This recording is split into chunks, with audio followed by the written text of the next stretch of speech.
very soon. And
So Africa, a place where poverty and pandemic diseases are originated, the least wealthy continent per capita, the land where the only things to be found are animals, corrupted leaders, poor kids, dirty water and civil wars, people who are in need for help, donations and support, aka the NGO's motherland.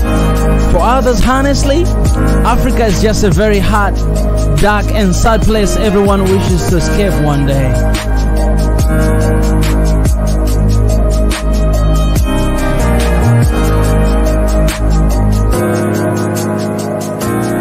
Well, whether you're an African or not, this thinking isn't new to you, because you have read, heard or felt the same way before. Just type the word Africa on Google right now. Turn on your TV and see what the NGOs portray. Watch movies from Hollywood. Ask your mama, friends, or ask yourself, what is Africa? Yet if you're still struggling to believe, let me ask you this. What comes to your mind when you hear the word Africa? Tell me the first thought that comes to your mind right now. Honestly, tell me right now. But what really is Africa? What is Africa?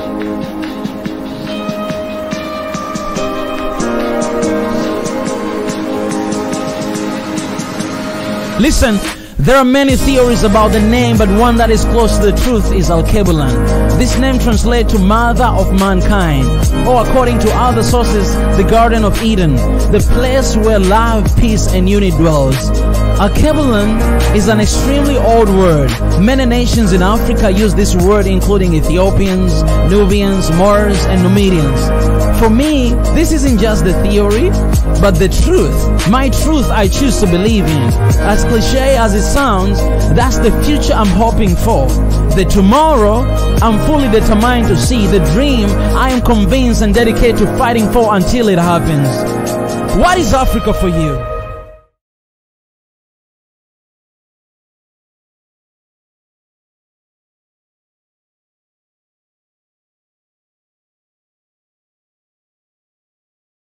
Yo, my people, how are you guys today? Man, it's good to be here. It's good to see you guys watching right there, and I'm right here. You know what I'm saying? It's good to connect. That's all we can do for now. Connect through social media, connect through YouTube, connect through internet. Man, this is amazing, man. But, you know, hopefully one day we'll be able to see each other face to face. So today, guys, let me just say this first of all. I'm sorry for being late because I came here late right now at 9. I started at 9:45. But the reason is It's because I was, I didn't really have any topic to talk about today, to be honest, man. I wanted to talk about accountability at the end of the day. And then I was like, you know what? We didn't have Q&A for such a long time. We need to have Q&A. People, they need to ask me question. Ask me question about One Africa. Ask me question about Swahili Nation. Ask me question. Whatever question that you have, it's important to know, because I've realized that there's a lot of new member in this family, and maybe you do not know where we stand. Maybe you do not know our vision. Maybe you do not know our mission. Maybe you do not know our goals. Maybe you do not know things that we're doing. And so why not using this chance and this opportunity and this session to actually connect with you guys and answering all the questions you have. Maybe you are here, you haven't subscribed yet, but you're trying to look, you're trying to see how these guys are going, how are they doing things. You don't want to be committed, you know what I'm saying, but you want to continue to enjoy our service, you know what I'm saying. It's like those friends with benefits, you know what I'm saying. But today I want you guys to be committed. Today I want you guys to become boyfriend and girlfriends. I want you guys to become husband and wife. If you have been dating somebody for so long time, this is the time to put ring on the finger, you know what I'm saying. And you ladies, you got to draw the line, all right? If somebody has been dating you for 3 years, 4 years, and is not proposing to you, you got to draw the line right there. You got to draw the line right there, all right? You got to draw the line. Show him what he might get, but don't give it to him, if you know what I'm talking about. You got to do that. Otherwise, that guy, he ain't going to be committed, because he get everything that he needs, even without engaged with you, without taking a full commitment, you know what I'm saying? Because that ring on the finger, it says that, you know what? I am committed, I'm determined, and I'm going to take you for the rest of my life. But if he's not doing that, hey, I'm breaking a lot of people's relationship here today. I can feel it. I can feel it. But, that's just how the guys roll sometimes. But, yeah, you ladies, you can stop us whenever you want to stop, because you have power. Power is in your hands. Do you understand, ladies, what I'm talking about right here? I'm coming for you here. And guys, it's okay. You can unsubscribe if you don't like this message. you know, ladies, what I'm talking about today. That guy, he gotta be committed, guy. You know, he has to be committed, man. If you're that pretty, and you can't just give stuff, you know what I'm saying? You can't just give stuff. You need to draw the line, all right? You need to draw the line. Anyways, guys, it's good to be here. It's good to see everybody. People are just coming in. I appreciate you guys. I'm going to start reading your questions very soon, just in a single moment, in a beat. Just in a 1 second, I will start reading your questions right now. I'm here, guys, to answer all the questions. All the questions you want to know about Swahili Nation, you want to know about One Africa, you want to know about where we're standing, where we are going, what we are doing, what is coming up, anything that you are curious of, please, you can ask me today. A lot of time I see a lot of questions in the comment section, and people asking that, you guys, what are you doing this, that, and that sometimes it's hard, to reply on the comment section, because there's a lot of questions, and that's the fact.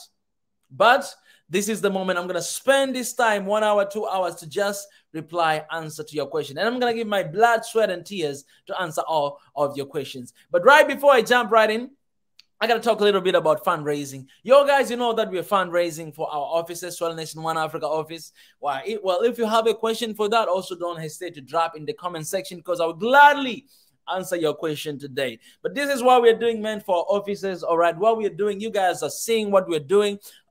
I've been watching what we've been doing here all the time. So right now, we're just asking you to participate, to join our hands in a spirit of One Africa, to help us to get those offices. All right, we really need it. I really need to get out of this house, you know what I'm saying, and get in the office, sit down and work there. I feel like I'm going to move my bed there as well. No, I don't have bed, but I'll just move myself right there. Like, man, we need this, all right? We need this to operate, to do what we're doing. You have no idea how many people have been reaching out, wanting to support in the way that want to volunteer and to do something. But we cannot do it if we don't have offices, all right? We don't have any offices. I mean, for how long are we going to be meeting at the coffee shops? Every time when I want to meet my people here, we go to the coffee shop to meet at the coffee shop. We just keep spending money in the coffee shop that is not even ours. You know what I'm saying? I need my own office. We need our own office. That's why we're gonna carry on everything, guys. All right. I don't wanna bring that heavy mood right here, but just remember, man. And you can donate here, whatever you get. Okay. Also, guys, another thing. Right before I start, reading your comment, I want to show you one video, all right? I want to show you one video that I made it today. I made this video today as a trailer prior to the show that is coming on Wednesday. All right, this Wednesday, we're going to have a very exciting show. As you guys know that we've been having shows on Wednesday. I mean, before it has been the education in 21st century, but right now we pause for a little bit. We're going to continue with those shows in no time. So for the moment right now, we have like special show, very special show called Swahili Nation One Africa Open Mic. Let me talk a little bit about that. Open mic, it means that all of you guys are welcome to come on the show and to show your talents. If you're a musician, you can come on the show and sing for us, sing for Africa. If you're a comedian, you can come on the show and do your thing. If you do whatever it is, if you're a dancer, you can come on the show and do whatever it is. You know what I'm saying? This is where we nourish the talents we have, ready for something big. I'll tell you this for now. We have very big vision about this. I'm not telling you what, but we have very big vision about Swahili Nation One Africa Open Mic, but I'm not going to tell you right now. It's very big vision. A lot of you will love this, but this, it's beyond the show. You know what I'm saying? That's what we're going to do. It's beyond the show. Do you guys understand what I'm saying? So very big vision, and I want you guys to participate on this. So I'm going to share with you this video to see. Just watch this video to see the test of what is coming this Wednesday. This Wednesday, I'll be having two different guests. One is comedian, impressionist, and another one is a rapper. Hey, my goodness. The rapper will be here giving us freestyles, and the comedian will be here as well, do his thing. You know what I'm saying? He'll be here, do his thing. This guy, he can actually do impression of anyone you know. So on that day, you come and you think, like, what kind of impression do you need? And this guy, he can actually do it. You understand what I'm saying? That's the Wednesday show. So before we jump in, we go on with the show, I want to show you guys this video, the intro of that show. Enjoy.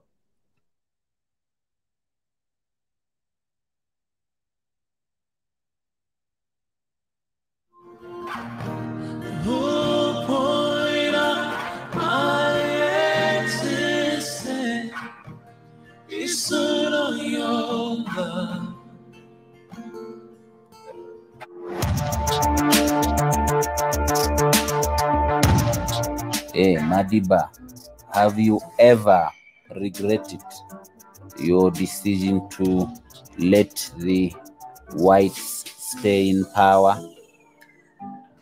Of course.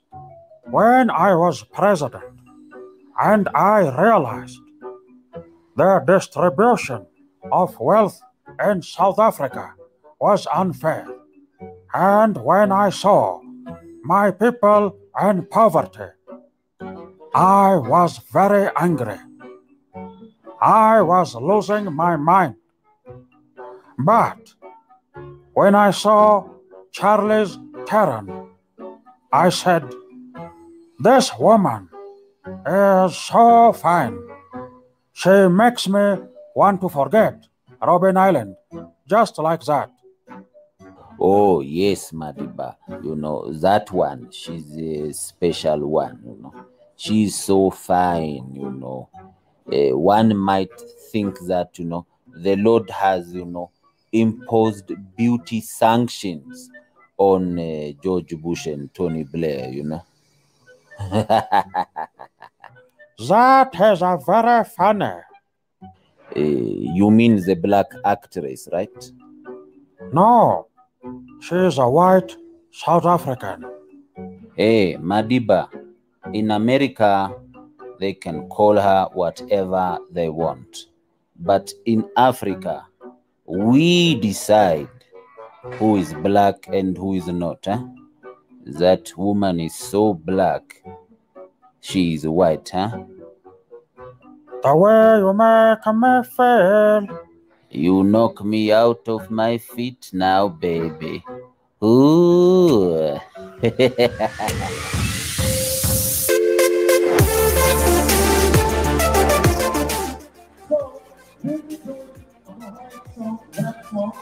It's called decolonize. When somebody says decolonize, it means I'm rejoicing in the Lord. Who is rejoicing in the Lord right here?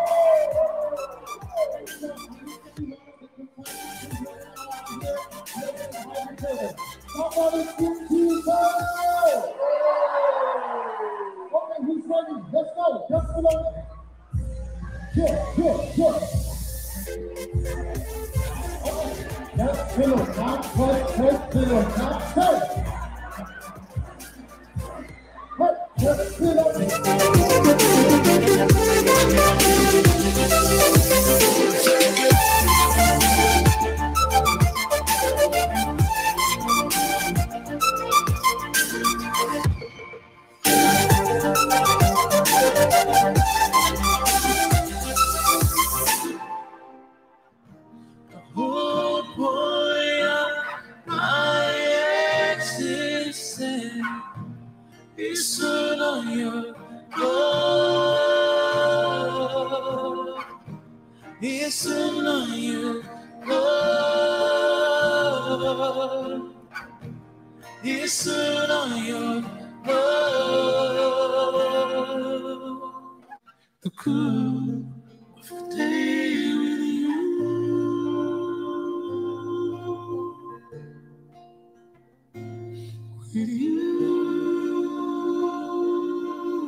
Yeah, guys, so this Wednesday is gonna be fire, man. As you have seen right there, we're gonna have this amazing two guests. It's two hosts, two guests, you know what I'm saying? Like, it's gonna be fire, and we're trying to keep it up with that for every Wednesday show. So if there's any guest, any talented African you know, and you would like them to be in the show, let us know in the comment section of that video, and we'll go through it. And if you want to connect us with them, or if you just want to share the contact with us so that we may reach out to them, you can also do that. We'll try to reach out to them and see if they're willing to come on a show. And this is the link in the comment section for this video. Just leave the comment section. Who would you like for us to collaborate with or to have in the show? Just let us know there and we'll have them. All right, so I'm just going to pray a little quick and I'll begin to answer your question right away. God, I thank you for today, the day of Q&A.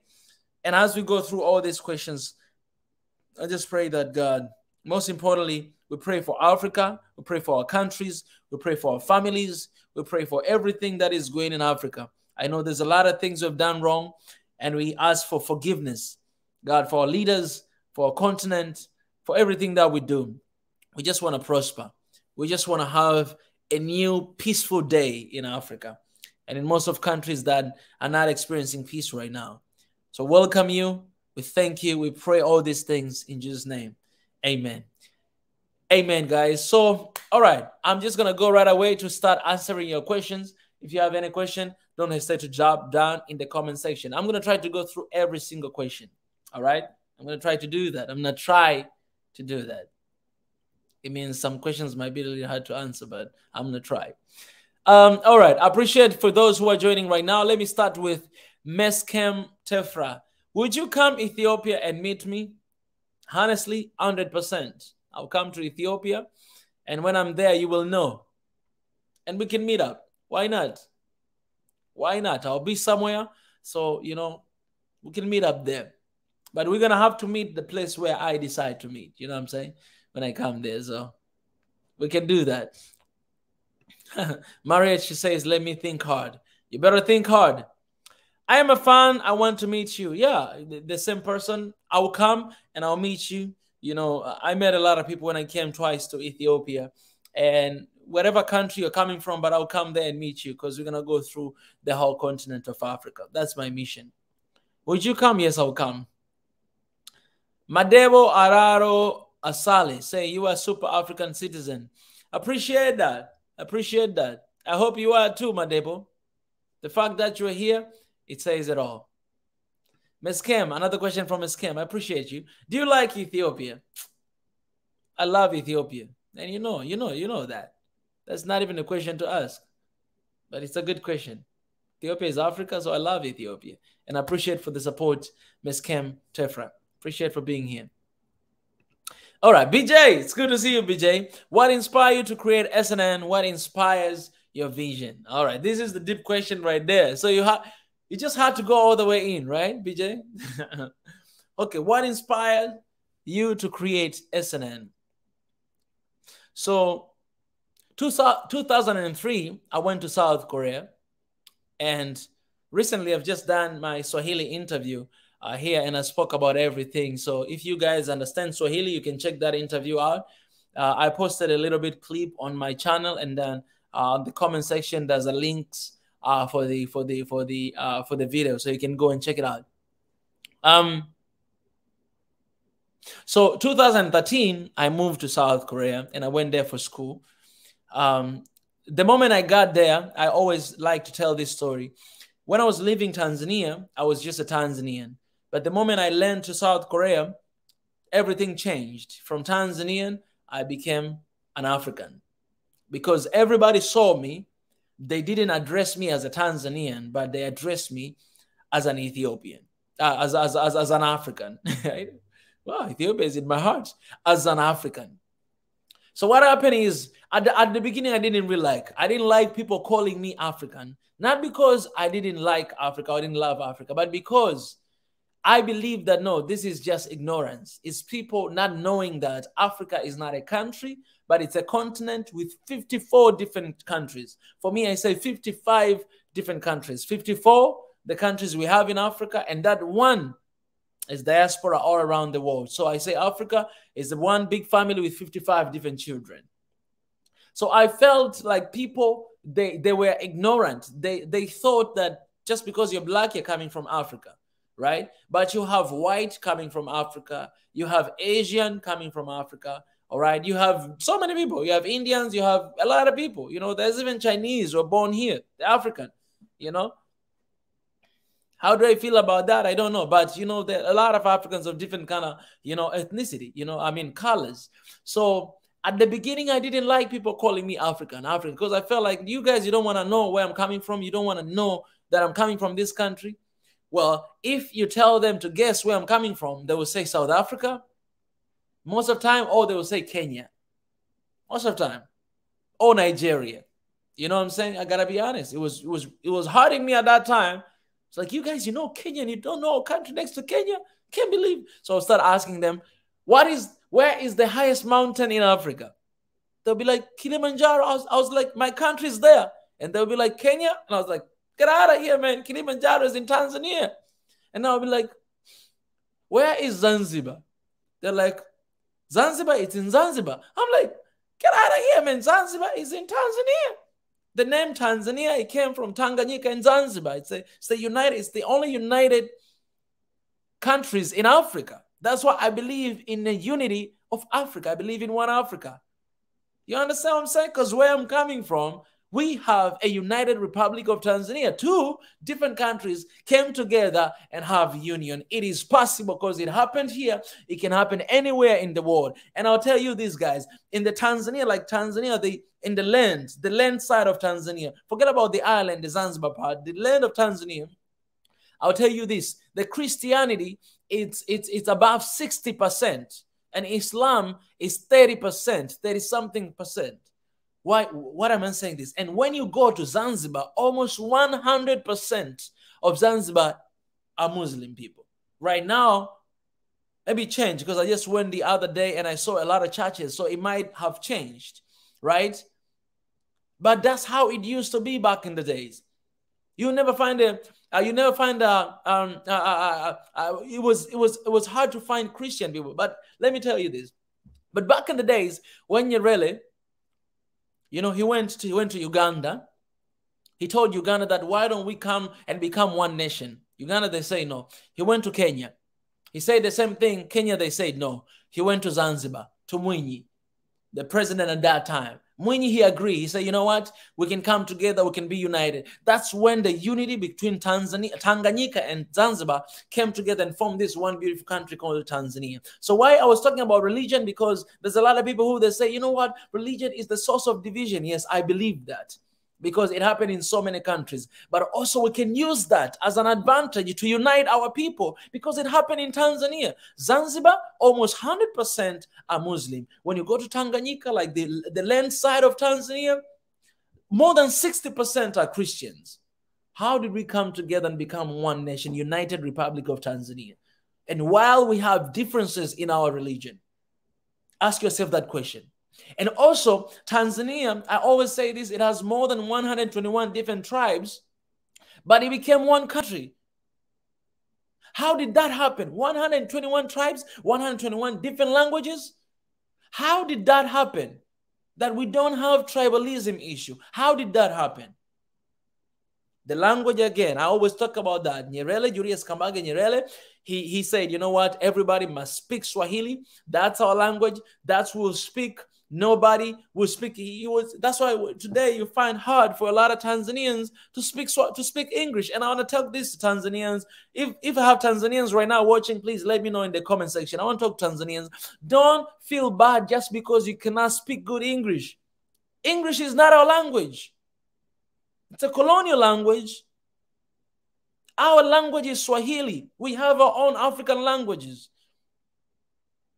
Stand with confidence. Be proud of your Swahili. Be proud of your Amharic. Be proud of your I mean, I don't think of other languages, but be proud of the language you are speaking, because that is your identity. Don't feel like you're less than people who speaks English. This is just a language. It's nothing but the language. Some other people, they have that privilege because maybe they were born and they went to school, they studied that.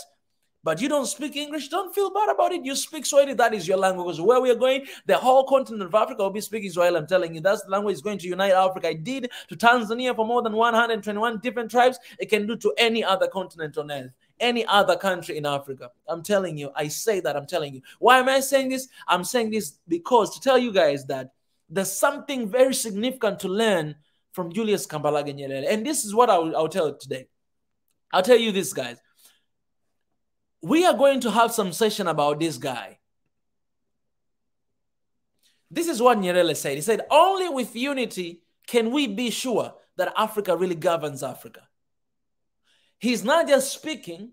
It's not just code that he's writing, but it's the life is what he implemented in the country. Do you understand what I'm saying? That is what united Tanzanians, everybody. Now, there's no issue with anything. The other day, I got really sensitive because I went to the government office and then to do some stuff. And then they asked me, what is your tribe? Because we need to write down. And then I got really pissed off. I was like, why do you guys need to know my tribe and all those stuff? They're like, oh, we need to have this for document to know this and this and that and that. I was like, but this, you know, if there's somebody from another tribe and then you are from another tribe and you write and those tribes, maybe they have tribe. I was talking like that. But then later on, I realized that, oh, we don't really have issue with the tribe. So it doesn't really matter. Can you imagine? Like, that's how it has been for all this time. But it doesn't really matter. Because what this guy, what Nyerere, our forefather, he did for this country. He didn't just say that. This is what Nyerere said. He said, without unity, there's no future for Africa. He knew back then, he knew that without unity in this country of Tanzania, there will never be a future. We're not going to be one. He knew that. And he said, you know what? Everybody will speak Swahili. We are going to unite between Tanganyika and Zanzibar. Kudos, Nyerere and Mwinyi. They came together. They unite this beautiful country. Today it's the only country in Africa that is united. It can happen in Africa. That's why I'm doing this with everything I got, because, man, this vision, this mission is not just something that I believe in. It's not just something that I speak. It's not just something that I dream. No, it's something that I see. I live in it. I was born here. Do you understand what I'm saying? So my mission is not just It's not just like everybody's mission. No, my mission is the story of my life. It's the story of my country. It's the story of my people. It's the story of where I was born. It's the story of where I'm coming from. That's my mission. Do you understand what I'm saying? This is personal to me. Because today in Africa, we say that Tanzania is one of the peaceful countries in Africa, in the continent, because we don't have civil wars and all those conflicts. I'm not saying that out of pride, but I'm saying that knowing that there's a sacrifice that it was made by this forefather, Julius Kambarage Nyerere, and his friends who fought for this country, didn't just fight for this country, but also they came together and say, you know what? I know. Nyerere, his speech, when you listen to his speech, this is what he was saying. He was saying that it's so sad that in 21st century, we have people who are still riding in the buses of tribalism. This is what he said. And he was saying that when he was addressing to Africa, he saw it a long time ago. Like he saw like 20 years later, he saw Tanzanians fighting with one another because of land, fighting with one another because of tribes, fighting with one another because of religions. He saw that. And that's why Tanganyika, the land side of Tanzania, and Zanzibar, 100%, almost 100% almost are Islam, and here more than 60% are Christian. He saw it, and they came together. You know what that did? Everybody mixed up. Everybody, we came together. Now, you know, me, since growing up, I went to middle school, high school. I was exposed everywhere. I was born in a very faith-based family, going to church almost every single day. My place, you find me in school or in church. That's what the only place I went. I don't remember other places I went. I don't remember play around that where I was born. But you know what? I love Muslim because I grew up with them. They're my best friend. They're people that have always been close to me. I don't see anything but another human being that I love, I cherish, and I can be friend with, and without no hesitation, not anything. That's how it is here in Tanzania. Why? Because this Nyerere, he's so far away. He saw years to come. And he saw that this is going to be a huge problem in Tanzania. We must come together. We must expose to one another. And he did that. Not only that, but even though the Tanganyika side, more than 60% was Christianity, still, he decided that this country will be a secular country. That country, this is what it says in the constitution. It says our country is secular. The country do not believe, the country does not belong to any religion, but its people have religions. Do you understand what I'm saying? That's what the constitution says. This country is a secular country. It doesn't have any religion, but its people believe in the religion. That's why in the national anthem of Tanzania, the first line of the national anthem, it says, Mungu ibariki Africa. It's a God bless Africa. That national anthem is the prayer that every single time when member of parliaments, they go to the parliament, they sing that song as a prayer and they pray. And every time when there's all this, like if it's election, if it's whatever, there's a prayer, the prayer meeting. I pray here all the time before I begin, and some people, they think it's strange. No, man. No, man, I do believe in God. Swahili nation, you cannot believe in God because Swahili nation is not a person. It's not a human, but I do believe in God. I love God, man, and that's my faith. I'm proud of that. I love Jesus. That's my faith. And you, whatever you believe in, whatever religion you're in, you should be proud of that. And there should not be any issue for us to talk. There should not be any issue for me to pray here to my God, to pray in the name of Jesus. There should not be issue for you to come here to pray in the name of whatever God you believe in. That should not be a problem because we believe that Africans, they have things or divine things that they believe in. We believe that. Do you understand what I'm saying? So he did that as a prayer for the nation. Did you see how he dealt with the religion issue? Did you see how he dealt with that? He had to unite these two different sides to expose to one another and to leave government as a secular country. But its people can have their religion, but the government doesn't have religion. That means it doesn't favor anybody. The leaders can have their religions, but people can have their, but government, it remains secular. That's why you will never find one day they say, okay, you know what? You guys stop praying. You're making some noise. Or you guys stop saying, at 5 a.m. you'll hear like our Muslim brothers and sisters, you'll hear that alarm at 5 a.m. in the morning. You'll never hear that, oh, you guys are making some noise. Don't do those prayers. No, prayer are very important for our countries, for our nation, for our continent. If you don't pray, I'm telling you, nothing will happen because there's a lot of impossible things that can never happen unless God, he comes down and do something to transform. You know what I'm saying? So that's what he did to deal with that. And when it comes in the case of unity and all these tribes, he didn't just deal with that, okay, you guys, everybody has to speak Swahili, has to speak common language. And mind you, Swahili does not belong to any tribe. It's a language that is a combination of so many different languages. You have Islam there, like 30%. You have English, some words there. You have Bantu. It's a lot Bantu words in that language. That's why a lot of languages in Africa, they kind of relate with Swahili. When you go to South Africa, there's a lot of local language they relate with Swahili. When you go to Zambia, Malawi, they speak in some words. We're sharing the same word. The same thing in Rwanda, Kirwandese, and Burundi. We share the same words. That's the language it was formed. So everybody was speaking the language Swahili, and English it was no. And everybody was speaking their tribe language. So what did that do to the country? It connected people together. But he didn't stop there. When it comes to education, when it comes to school, if I'm coming from the southern part of Tanzania, I was sent to the northern part of Tanzania. I was sent to the eastern part of Tanzania. I was sent to the western part of Tanzania. Why? So that I may meet some people who are coming from that side. So you find one school that is full of all people from everywhere in Tanzania. That's the high school I went.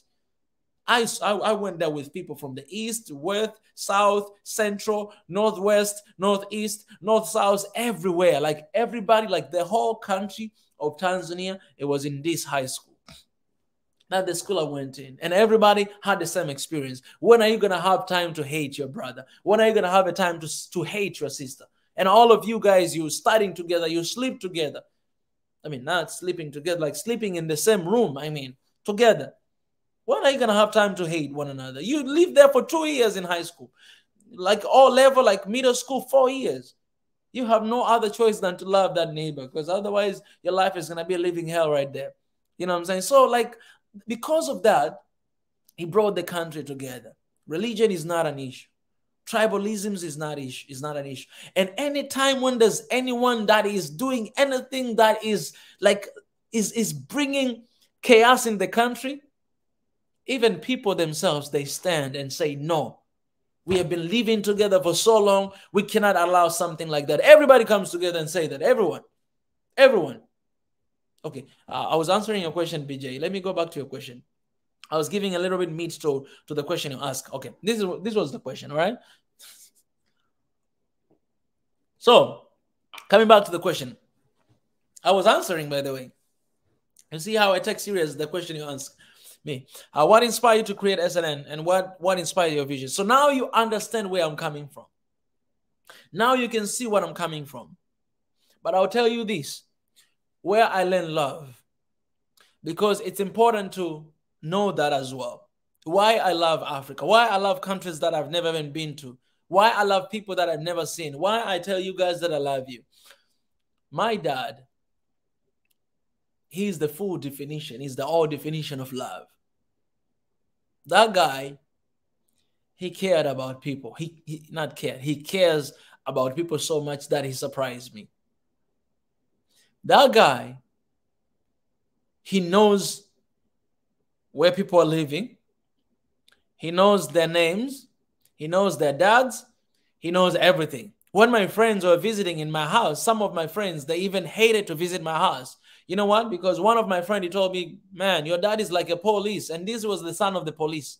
I was like, why? He's like, your dad, he asks a lot of questions. Like if you meet with him, he'll be like, hey, how are you? I'm good. What is your name? Oh, what is your second name? What is your third name?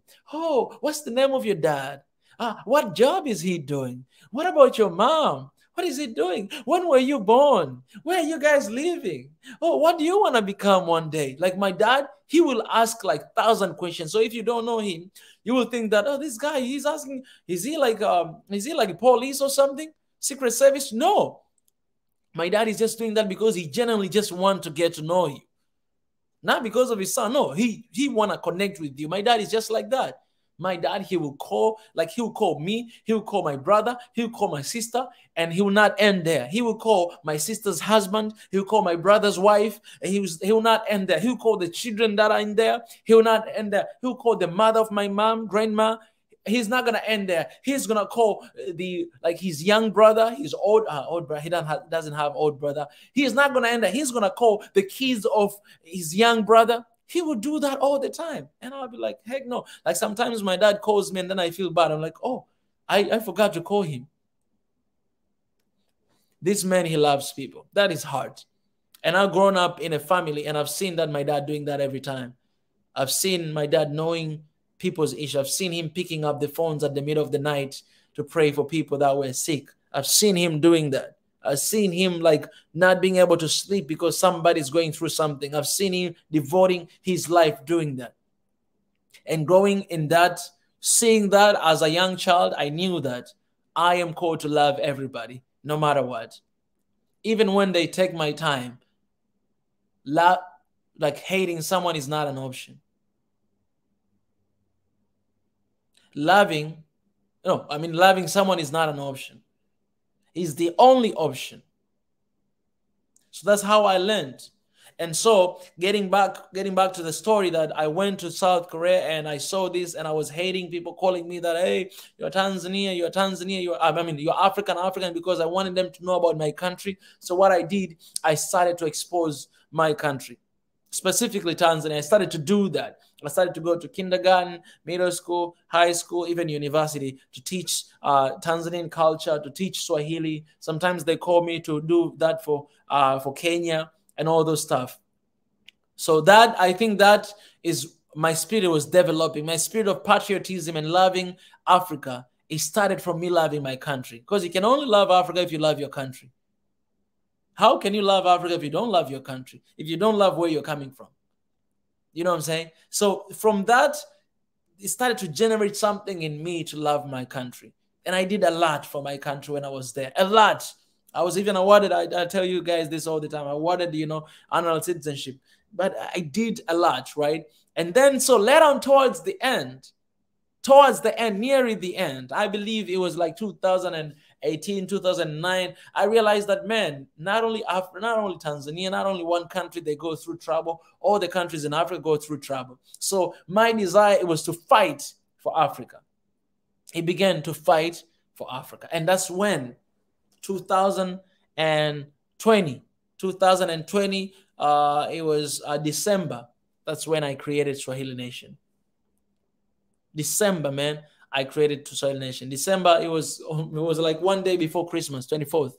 Created Swahili Nation because at that time I was like, you know what? It's the time to fight for Africa, and I'm going to do that. What inspires your vision? I think I answered all the questions right now. That's what inspired me. That is what inspired me to where I am today. My vision, it comes all the way since 1961, 1964. It comes from there. The independence of this country, beautiful country, and how it grew up. It has grown for almost 60 years. It has grown to so many spheres. And now I'm not just dreaming for Tanzania. I'm dreaming for Africa. And I want what Tanzania have. I want Ethiopia to have that. I want Congo to have that. I want Somalia to have that. I want every single country in Africa, to Nigeria, to have that. Because division is the source of all the problems we're seeing in our countries. We solve division, we have peace, then we'll deal with some other stuff. Corruption, we'll deal with it. We'll deal with it. We'll deal with it. Because once we're united, it means we're united not just physically, but even in our thinking. We want the same thing for this beautiful continent. That's the unity we are talking about. And once we want that, I'm telling you, we'll fight every single enemies we have. Corruption, individualism, betrayal to this beautiful continent. We'll fight that. All right, guys, let me move on to another question. Kirubel Moges Kiru. I hope I answered the question, BJ. It says, do you love Africa like your mom? Yeah, you know that. You know that. Man, I gotta be honest with you, man. No, I gotta be selfish for this. Man, I love my mom, man. No, I love my mom a lot. You're right, that's my mom. It's the second God. Like, I love my family so much. If you have seen on my status, I wrote like this: Jesus, and then I wrote family, and then Africa. That's how it is. The first comes first. I love God more than anything else. I love my family more than anything else. My family will always come first, no matter what. Will never come last. Will always be first. Right now, if I'm doing this live stream and then my family calls me, I'll stop live stream and picking up the phone. That's what I will do, because family means everything. And if I don't love my family and I'm standing here, say that I love Africa, don't believe me. You can't love what you don't see. You can't do that if you don't love what you see. It's the Bible. That's not even my words. But God was telling, this guy was like, how? I said, you cannot love me that you do not see, and hate your neighbor that you see. So you cannot claim there that, oh, you know what, I love God, and you hate your neighbors. Get out of here, you're a hypocrite. God, family, Africa. That's how it is. I cannot love my family if I don't love that God. I cannot love Africa if I don't love my family. My family is the beginning of everything. And this vision you see, that's where it began. So I'll tell you that I love my mom. She is family. I love Africa too. But when it comes to choose, I'll go with my mom. Trust me. I'll go with my family. I'm going to be a little selfish for that. And then there's nothing wrong with that. If you don't love your family, not you, like to anybody else, if you have like some resentment with family, I'll tell you this. It's very hard to be successful if you don't love your family. It's hard. It doesn't matter how crappy your family is. You must love your family. It doesn't matter what they've done to you. Love them. Loving them, it doesn't mean that you have to live with them in the same house. No. Loving them unconditional, no matter what they've done or they've not done to you. You love them. It's family. It's your blood. You hate your family. You hate yourself. Like if you find someone that hates or don't love their family, they don't love themselves. So that's just the fact. I'll tell you the truth. Because it's your blood. How can you not love your blood? It's very dangerous. And I'll tell you this, if you don't love your family, you hate your family, don't even marry unless you resolve those issues, because you don't love yourself. And if you don't love yourself, you cannot love somebody else. Someone who don't love their family, how can you love your wife that is actually from another family? It's not even your blood. It's impossible. So deal with your family issues and then go ahead, have with someone. And how can you love your family if they did something that really hurted you so much? How can you do that? Forgive. There's no other option. You don't have a choice when it comes to family. Do you understand? You don't have a choice. You don't have a choice. Forgive. Maybe you're asking yourself, Mika, what about those people who have been abused? Not just abused by beaten, because I was beaten, but like sexually abused with their own family member. Man, that's tough. I say that's tough because it never happened to me. So for that, I'll just say that I pray for God's grace on you, man. Oh, lady, I pray for God's grace, because there are people, my friends, I know, my friend who was abused, sexually abused since she was a little young. They're 13 years old, but that was stepdaddy. So that's kind of like another case. It's not really her real daddy. And she was not even African. She was white. Abused since 13 years old until she grew up. Oh. That was bad. Yeah, so for those people who experience something like that in their own family, man, it might be very easy for me to say forgive because it never happened to me. But I'll say, man, if you're that person, we have to pray for grace of God. Just if you have faith, you believe in God, just pray. Say, God, help me. How can I get out of this? Because to be honest, the things that are toxic, you need to cut them out of your life. But cutting things out of your life, it doesn't mean that you don't love them. There's other people, you cut them out of your life because you love them. You know what I'm saying? There are other people, you leave them because you love them. Love, it doesn't mean that you have to hang on to something. Love sometimes means you have to walk away. Love is understanding that this is the time to walk away. I don't know why I'm sticking here. Maybe I'm talking to somebody. Love is understanding that sometimes you need to walk away. Because if you are there, it might be a burden to you. If you are there, it might be something that is pulling you back. If you are there, it might be something that reminds you of the past. And you cannot move forward. You cannot see a future if you're still stuck in the past. So sometimes it means you have to let it go. It means you have to move on. And if it is moving on from the family that has been abusing you and doing all those stuff, so let it be. But I'll tell you this one thing. Don't hate, because hate is not good for you. Like for you, it's not good. It's not good. If you keep that, it's going to disturb you in your own family too in the near future. Because you have that hate, you have that scar, and you always have insecure when it comes to that. Shit happens, all right? It happens to people.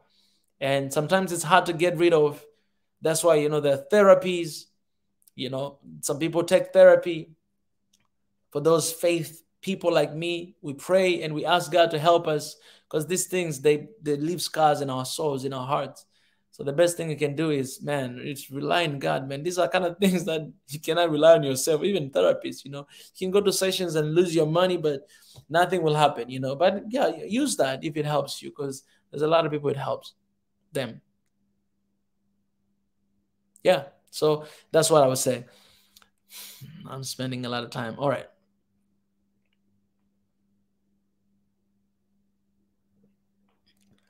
Marit, looking forward to this Wednesday show. So I think I better save my data for that. These days I'm traveling Norway. We arrive here in Oslo today. So very tired from. Wow, that's long. Yeah, I know white people, they always love to take road trips. Road trips are really nice. Really nice. I love it too. I think some Africans love it too. I never had when I was a little young, but I love it. I love it. It's amazing. And yeah, I appreciate for Marit, guys. One of the guests that is coming this Wednesday, Marit is the one that connected me with that guy. He is really an amazing guy, the rapper. He lives in the Netherlands, where Marit is. He's an amazing guy. He is an amazing guy, man. You guys are going to love him this Wednesday, so I'm excited for this. Kiru Moges, again, you say, bro, where is the show is going on? I don't understand the question, honestly. Okay, let's see here from Al-Kiblan. What inspired you to go from reacting YouTube music video to reaching about Africa? All right, this is a good question. So the thing is, the goal of Swahili Nation, as I always say, love, peace, and unity for Africa is possible. That's what I was saying from the very beginning of Swahili Nation, even before I introduced the vision of One Africa, because vision of One Africa, it was actually in the making it took me like, I think, is it 2 years or 1 year since I started Swahili Nation to come with One Africa Forum. That's when I started. I started as a One Africa Forum, and I got to bring that back. It's always there. I used to call this live stream One Africa Forum, right? So since then, I started with Swahili Nation, the vision of Africa, like I was doing Swahili Nation for Africa. As you know, Swahili Nation means one nation. That's the meaning of Swahili Nation. That Swahili is the element that were used by President Nyerere, the father of Tanzania, to unite all the people of Tanzania to become one nation, one people. So I can call either one nation or one people, or I can call Swahili Nation. So Swahili Nation is basically one nation. And I put that Swahili because that's an important element for unity in Africa. All right. So, and it was like that. And so even me doing reaction for music, it was basically exposing African artists to another Africa, to the continent, to the world as well. So understanding also for me, it was learning the different culture, learning the different vibes from different countries. That's basically what I was focusing on, right? Yeah, so I believe your question is kind of like you want to know why did I stop doing reaction videos. So I came around and I stopped doing reaction videos because of a lot of issues of copyrights that you see.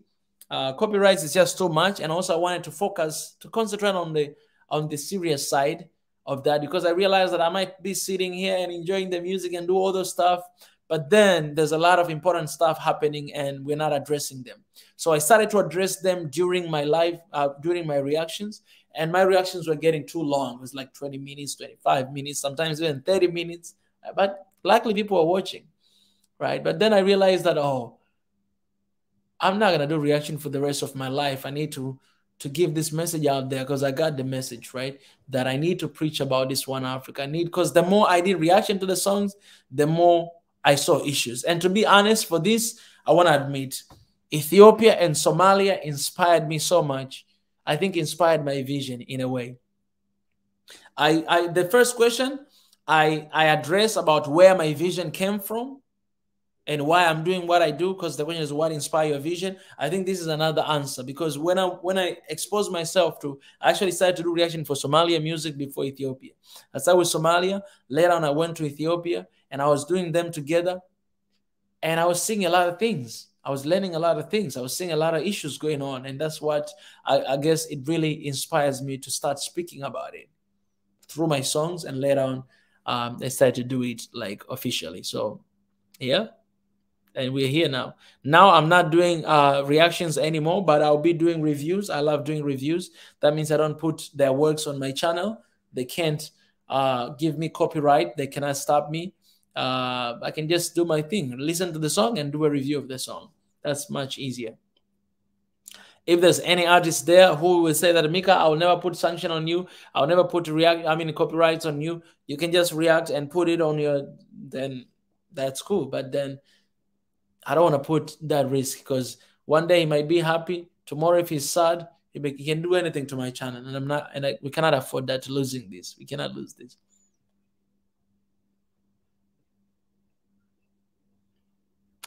All right, Maroon, Mr. Pie. All right, trick question. Okay, you're coming for me. Is Mika single and ready to mingle, or married to one African? I knew this, man. I thought you're gonna. Okay, this is the trick question. It's a trick question because you put one Africa there. Because if you didn't put one Africa, then I will restrain myself from answering this question. Why? Because that's a personal question, to be honest. But you put one Africa, you tricked me, for real. I cannot ignore that. Is Mika single and ready to mingle? Man, I'm single, ready to mingle. Of course, man, look at me. Look at me. Ready to marry Africa, man. How can I marry one Africa? I know, Pi, what you're doing. I know what you're doing. I know. You know what? You come and start your show, and I'll have some free time to go outside and to look around. To look around, like, where is that future Mrs. Mika? You know what I'm saying? But I don't need to look for future Mrs. Mika. I just need to look for a lady. You know what I'm saying? But it's a good question. It's a good question. So, but I wish I was getting that question from a lady, man. I'm getting that question from you, my brother. Come on. That's weird question. It's not just tricky, but it's weird question. I love you, brother. Hey, Dr. Sadeke, look at this guy, man. I miss this guy. Dr. Sadeke, I missed you, my brother. This guy right here. I'm waiting for your show too, Dr. Sadeke. I just had to say it publicly. Just had to say it. Just had to say it. What were your challenges? Here's a really good question. In this journey, okay. What keeps you motivated in spite of adversities? Okay. You know, Sadeke, cheers to you. Kudos, my brother.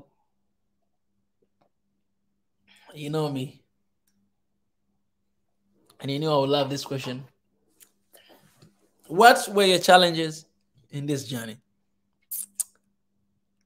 So this is a very interesting question. What were? You're using past tense. I'm looking at that. You didn't say what are your challenges in this journey. So I'm going to answer according to your question. What were my challenges? I think at the beginning,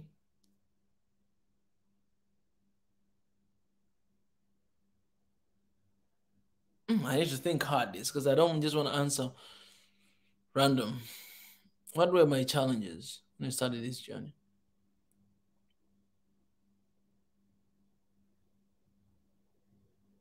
I want to think of something that you don't think of, right? Because if I say finances, that's something that you already know, that those are challenges that everybody face. But I want to think of something else.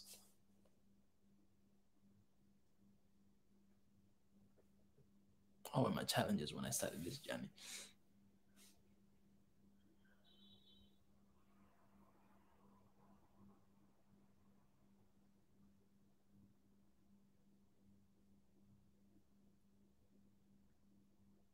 Oh, okay. Challenges. It doesn't have to be negative, right? So challenges for me, I think getting people to believe in my vision. Okay, I'll open something that I've never said anywhere. So for me, it reached the point where I was comfortable to speak on the camera than speaking to people. It reached the point where sharing this vision of one Africa, or my love for Africa, it was really challenging for me to speak with people, to tell people, because I knew them, they knew me. So telling them that, man, I love Africa. I want one for Africa. I want Africa to become one. This is my vision. Oh, I knew that. I knew kind of people that I knew that they would be like, come on, man. You're wasting your time. You are wasting your time. So for me, it was comfortable to do here on the YouTube, on the social media, because I knew that my close people, they don't really watch it. So because they don't watch it, they don't know what I'm doing. A lot of them, they began to watch later on. When this thing became big and hear this story, hear that story, then they went like, oh man, we see you're doing this, man. You're doing good job. They started saying good job. But when I started, not a lot of people do that. They did that. No. This was my vision. And I saw it. But the challenge, I think it was getting people to believe in. And it's still the challenge until right now. But it never bothered me. It's a challenge that never bothered me. I knew that, okay, they might not listen to what I say. They might be like, oh, what kind of vision? And I knew that I don't need that. I don't need that, oh man, what? Unite Africa? I don't need someone coming and telling me that this is not possible. I don't need that. Because that's what I've been hearing for a long time. I don't need that. First of all, I don't believe it. That's why I have this vision. Because I believe it is possible. Look at where I'm coming from. I shared at the beginning. It is possible because it already happened before. It can happen again. It happened in a country perspective. It can happen in Africa. 54 countries, 55 countries. In Tanzania, 121 different tribes. Those are different nations. We say that. We don't like using the thing tribe. Those are ethnicity. That came together, 121 in one country. It's possible in Africa. Because we're one people. So getting people believe, not only that, but also getting people support. Support, basically, I mean watching. When I started this, I was having one guest. Sometimes I don't even have a guest. Like I will stay here for 10 minutes. I don't have anyone watch, but I still do it. Guys, you can go, if you go to playlist of Swahili, of this channel playlist, just go all the way down. You'll find one playlist called One Africa Forum, season 1 and season 2. This is the one we are doing. When I started with season 1, I was alone. I would stay for 10 minutes, for 20 minutes, alone, guys, alone, nobody. Right now I have 21 people. I appreciate that. I was alone. Do you understand? That's why I even came to the point I said that I don't care about numbers because, man, I started alone. You do live stream, imagine you see 0 there. I see the number is 0 for 10 minutes. And then after 10 minutes, you'll see one person come.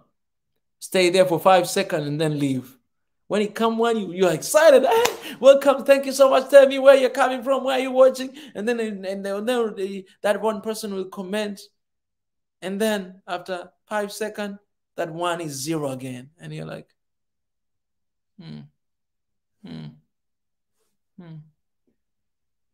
But yet, I was staying there for 2 hours, 3 hours speaking.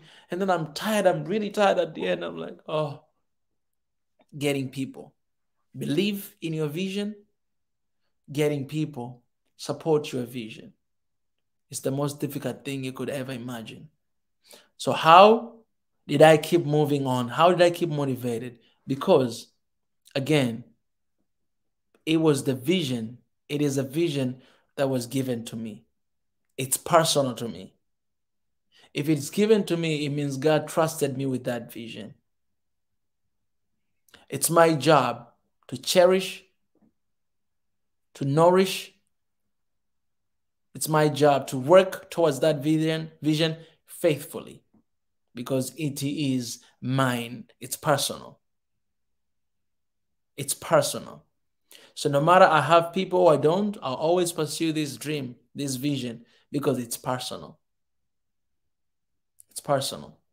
With all the experiences, all the stories that I could tell you guys here until tomorrow, this vision is personal.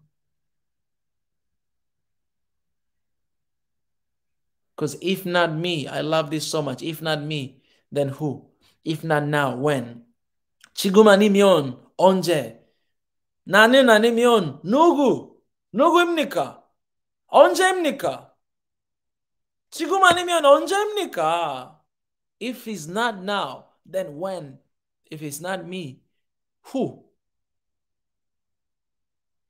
So I keep running with this vision. I will keep running until the day I leave, until the day it's done, because it's me. If not me, like I'll tell you the truth. I'm not saying this to undermine anything, but this is how I think. Right now we have a team, right? We have people that are always here. We have Dr. Sadek. We have a lot of people coming here, support, and we love you guys. I love you so much. I love you so much. And I always use this we. So some people, they think like maybe I have a team right here, like we're working 24 hours. No, man, no. But this is what helped me. I have a team. I cherish the team. We cherish the team and everything that we do together. I love them to death. I love these guys, man. And I think I'm saying enough. I'm expressing this more than I can. Yeah, usually I'm not good at doing that, but I've really gotten so much better. But I always imagine that I'm alone. I always imagine that I cannot wait for someone to do what I'm called to do. Do you understand? I am called to do this. I cannot wait for you to do it. If you come along the way and you want to do it, I will share with you to do it. But I'm not going to wait for you to do it. I'll just move on. I'll just do it. I'll just do it. I'll just do it. And eventually you start doing it because I do it. I'll just do it. So even if I have a team, if I have assistants, managers, whatever, I'll never wait for them to do something that I'm supposed to do. So for example, sometimes this recently, I got like I got some people like who are helping a little bit with, social media, right? Posting and everything. Kudos to them, doing an amazing job, a great job, because social media is getting good right now. You get updates all the time. You get Swahili Nation Network updates, SNN news all the time. Follow us on Instagram, guys. For example, there's this news right now. Let me share with you guys here. Very nice news. You have to follow Instagram and our Twitter account. Instagram is Swahili Nation 1. No, Instagram is official Swahili Nation. And our, official Swahili Nation is Instagram. Official Swahili Nation is Instagram. And Twitter is One Swahili Nation. So if you go to Instagram, Swahili Nation right here, official Swahili Nation, you find that we have the updates almost all the time. Look at this. For example, this. I love this update. Let me read for you. A former Mozambican minister has been sentenced to 16 years in prison for corruption. You see that? Kudos to Africa, man. This is what we call accountability. If somebody is going to prison for 16 years in Africa, and the same thing happened to Burkina Faso, that guy was sentenced like lifetime. The guy who, killed Sankara, Thomas Sankara. That's accountability. This is something to praise, Africa. This is Mozambique. This guy went to prison for 16 years because of corruption. That's accountability. We must be accountable with what we're doing. And then another update here, you see, say the 157-kilometer Lagos-Ibadan Gauge Railway in Nigeria has officially started commercial operation following the inauguration by President Buhari at the Bolaji Johnson Railway Station, Ebutu Meta, Lagos. You see? Look at this. That's amazing. It's another update, another good thing that is happening in Africa. And then we have, the late President Magufuli here. The power of unity for African countries. Let's listen to this a little bit, Let's listen to this RIP Jembe.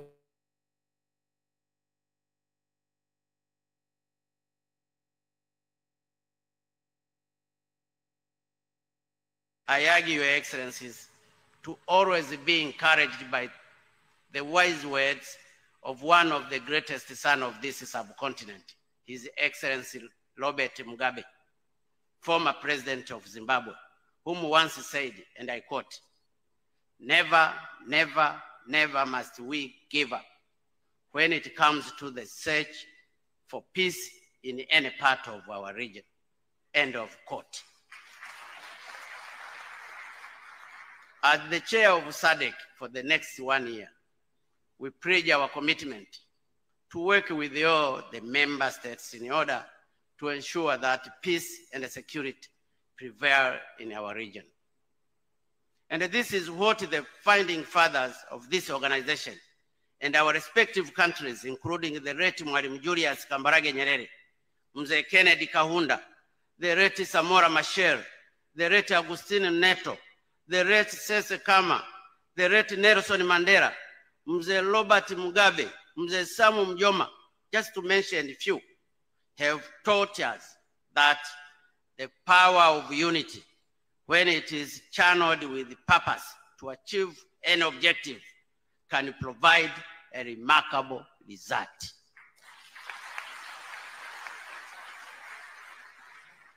It can even move a mountain. Indeed, it was because of unity our founding fathers, with the limited resources, were able to fight colonialism and emerged victorious. This is why I appeal to you, Your Excellencies, that let us work together to ensure the dream that our founding fathers had in establishing. I argue, Your Excellencies, to always be encouraged by the wise words. Yeah, unity. Again, unity. I don't even know what I was showing. Oh, I was showing you guys the Instagram page. That's our Instagram page. Follow us. You know, all these updates, we share them. Shout out to Tunacheki for this video.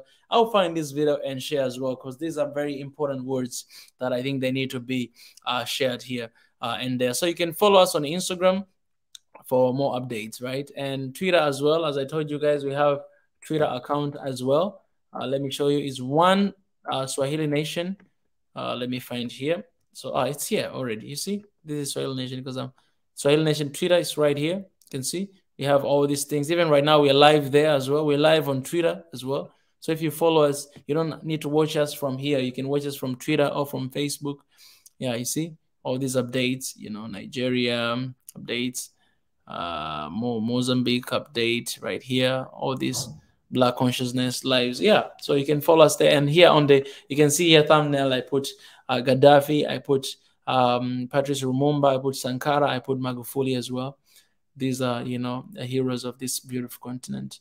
And there's a lot of more that I didn't. These leaders that I put here are those leaders that, you know, they died, suddenly, in their regime. So I just had to put that to honor them. You know what I'm saying? I'm still honoring our late President Magufuli as well. Something to all Tanzanians, you know. Yes. Anyways, yes. So I think I answered your question. What keeps you motivated in spite of adversities? Yes. That vision that was given to me, trusted to me, why not moving forward? You guys, know that I'm a man of faith, so that that's it's number one. But I wanted to give you something practical, especially for those who do not believe in faith. I'm not saying that faith is not practical, but I'm just saying that this is one of the answers. Well, I wanted to give it to you guys.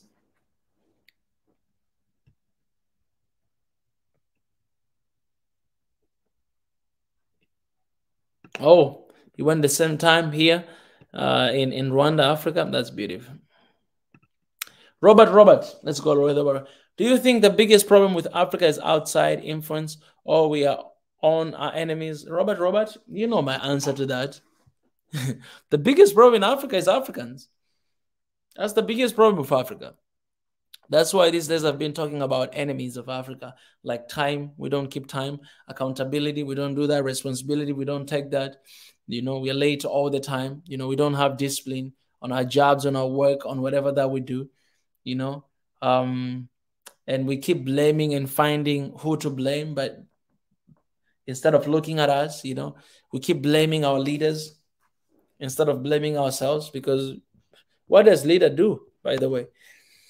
I'll tell you, what does leader do? At the end of the day, we are the people who are doing actions. If leaders say, hey, go out and kill somebody, leader say it, but do you have to follow leader everything that he say? I mean, I'm just giving an example. If you go out and you kill somebody, is it his fault or your fault? No, it's your fault because you did it. You still have a choice to say no, but you did it. So we are our own enemies. That's the greatest enemy of Africa. Zanzibar is in Zanzibar. Yeah, Swahili or perish. Oh yeah, that's what Mwalimu Nyerere did. Swahili or perish. Everybody must know Swahili. Man, Nyerere, he has so many speech, man. So many speech, like thousands and thousands of speech that we listen until today. Like you can listen a lot of things and they still speak to us today. We listen to it. And most of them are in Swahili. Like in Swahili Nation, this is what we'll do, man. Once we have an office, help us to get an office, man.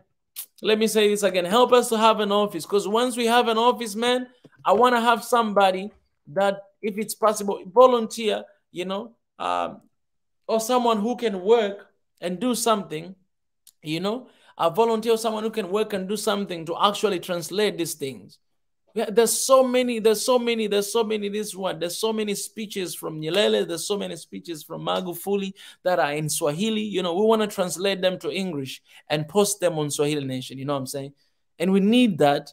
We're going to be able to do that in the office, because I'm telling you the truth, man. Right now, first of all, we don't even have a laptop for the office or anything. That's why we're raising that money for that, because there's so many things right now cannot do, because we depend on the individual work.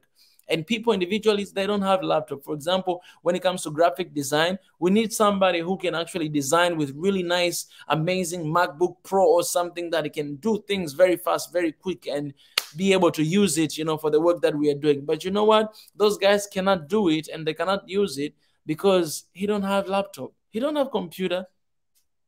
I'll show you. I've shown you guys on, man, let me show you something.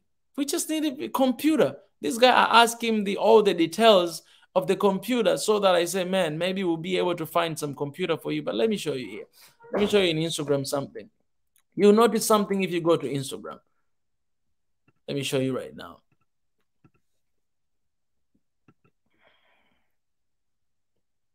If you go to Instagram here, and then Swahili Nation right here, look at this. Do you see these designs right here we were doing just not so long ago? Do you see the design this? Okay, you see that, right? So this is the guy that I've been working with for 2 years right now, graphic design. But now look at what we are posting. We don't do design anymore. You know why? This is the last one to post. It was like 2 days ago. This is the second time. His laptop just again, it got some issues.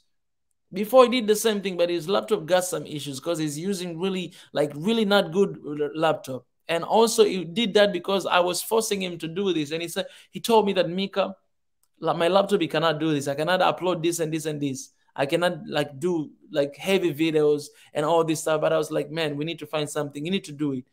And then now his laptop is broken. So he cannot do it anymore.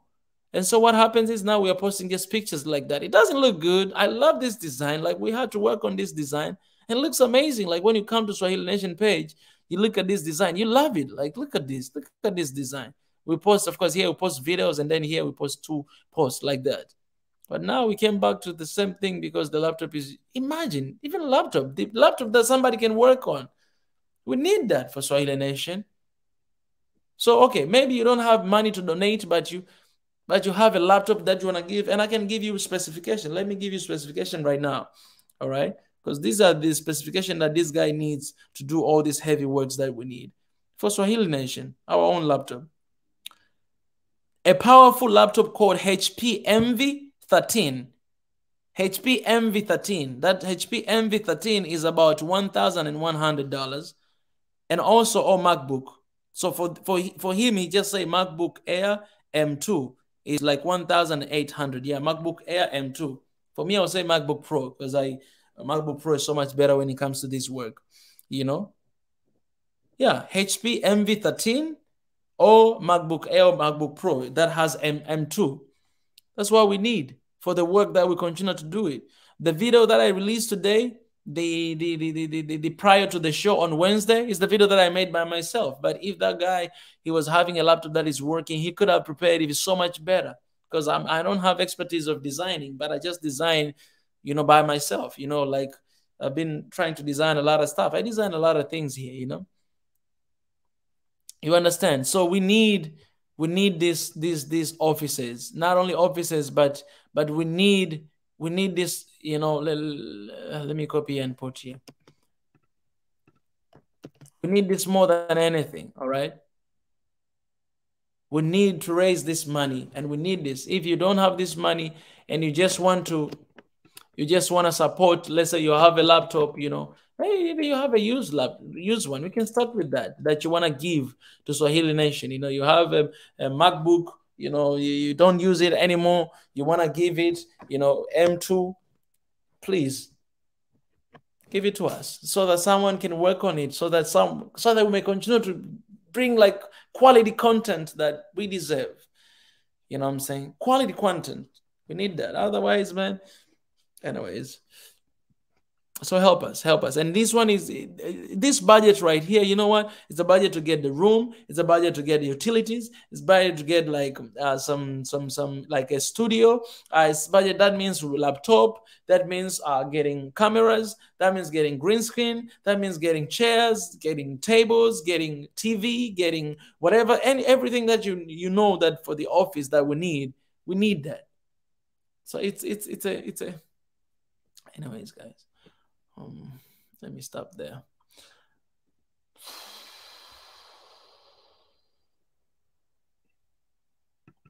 Sadeke, I love your questions.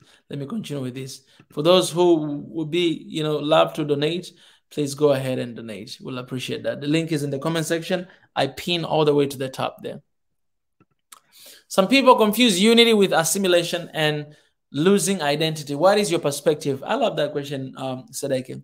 You know, again, unity is not about assimilating to the, you know, certain thing. Like if I want to be one with Ethiopia, it doesn't mean that I should be like Ethiopians. So for instance, I can take an example of myself.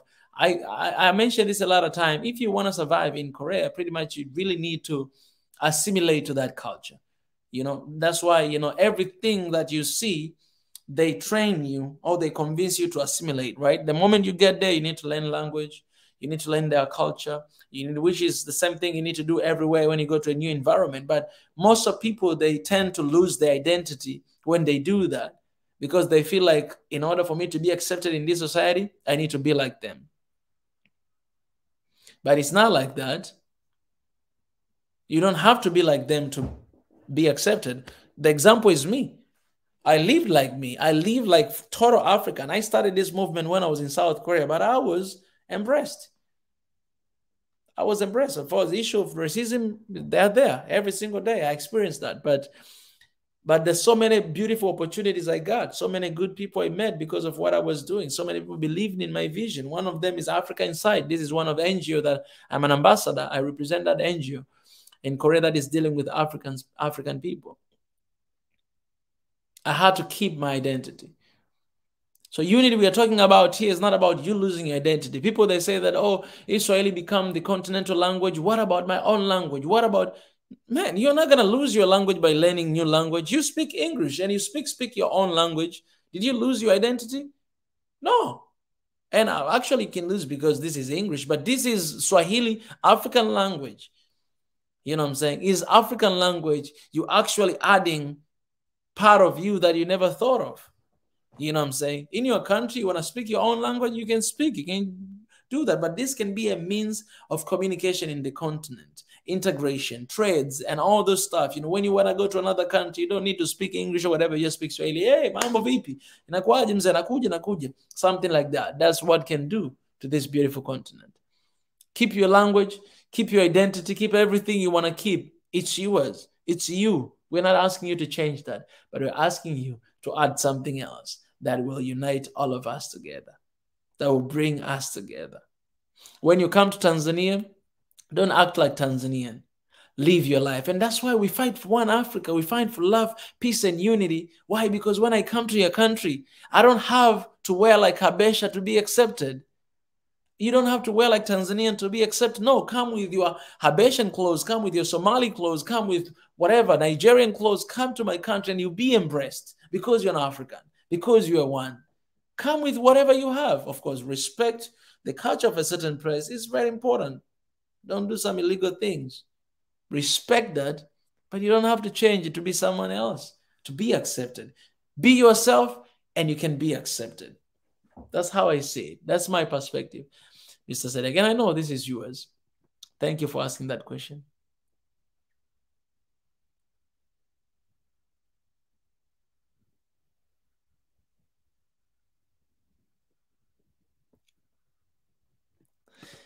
Sadeke, I love your questions, man. I said some claim their ethnicity or identity is undermined in their country and they feel they need to break away from their country. How can you reconcile one Africa with such? All right. All right.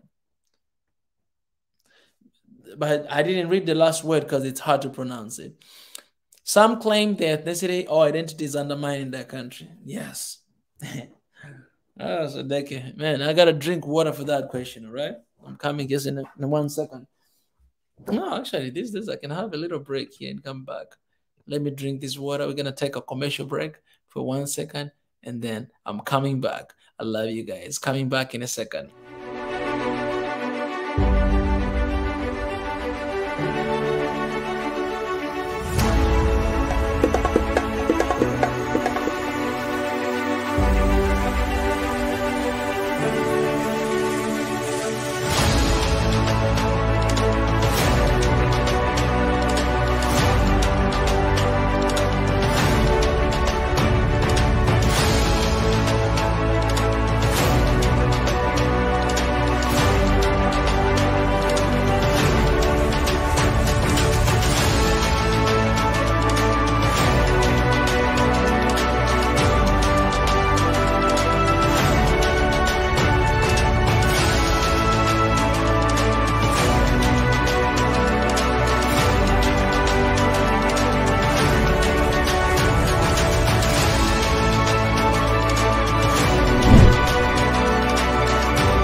Guys, we are back. You see, those are graphic things that the guy that I'm working with has been able to create that with his not really quality laptop, but we can do that and better videos. You have seen a lot of good videos here in Swahili Nation, but we are able to do even more by having an office and having donations to do so. So again, I'm saying, if you, let's say you don't have money, but you have a laptop and you want to donate to One Africa, Swahili Nation, just let me know and do so. And we'll give to this guy as a Swahili Nation One Africa property so that he may continue to create some amazing things to work. All right, help us out. Help us out. Okay, let me continue with the Sadeke's question. This is really good question, Sadeke. I know this already, but I want to give it the attention that it deserves. And I want you guys who are watching as well, please drop your answers too. Maybe you have an answer, you have a perspective to this question, please drop. I don't have to answer alone. Yeah, let me see here, first of all. I saw someone here that is really interesting.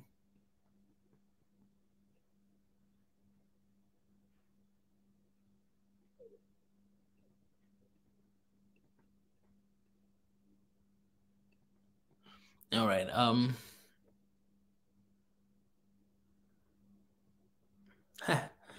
Okay, let me finish with this question. So guys, yeah, if you have an insight, also you can drop. It's always important to be involved in the conversation that we're having, because some people I know they are having conversation here on the live stream, usually when you do live stream, but some people they usually have another topic on the comment section, but it's very important to engage because not everybody can come here on the screen, right? So that we may catch up with everything that is going on. The question is right here. Some claim that ethnicity or identity is undermined in their country and feel they need to break away from their country. I'm not answering this question as soon as possible because, I said something at the beginning that it might be contradiction to what I said before today. That's why I'm kind of spending a lot of time to that. I think the reason why we are fighting what we are fighting for is because we know that's the issue. That's why we are fighting for One Africa, and we're fighting for ethnicity issue and all those stuff, because we know we have that issue in some of our societies and countries, and we don't want to have that. That's why we are fighting for that.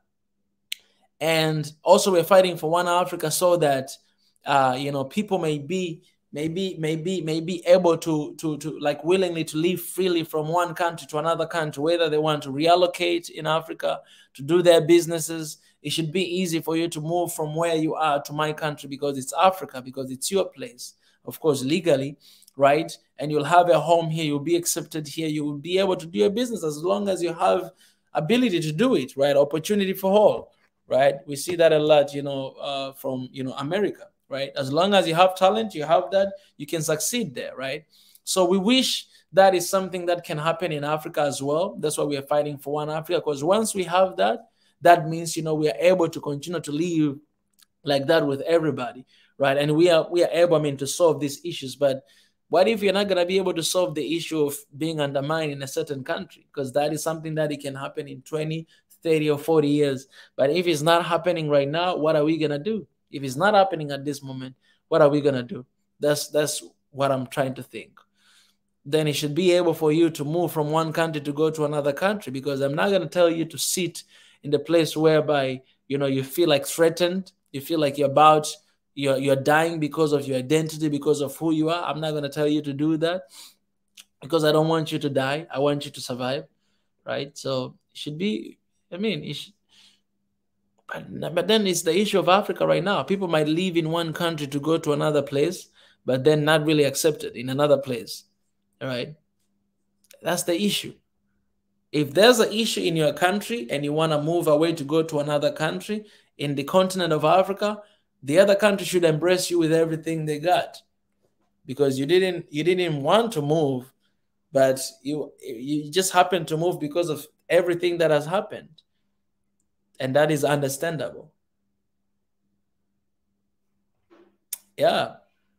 So I think there's two issues. The issues of dealing with one country and another country, like when it comes to border issue, and also there's issue dealing with the specific country inside the country. So right now, for me, this is what I would say.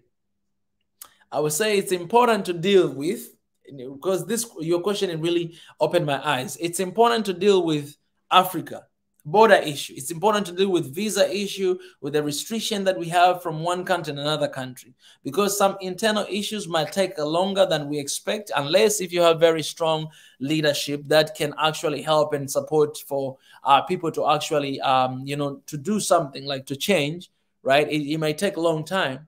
So the best thing we can do is dealing with Africa and the border issue in Africa when it comes to visa and everything, so that people can move freely, so that if anything happens within the country, let's say like what is happening in Congo right now, right? Or what was happening in Ethiopia or Mali there, right? People can break out, people can leave from their country, go to another country and have a life there, being embraced there as Africans.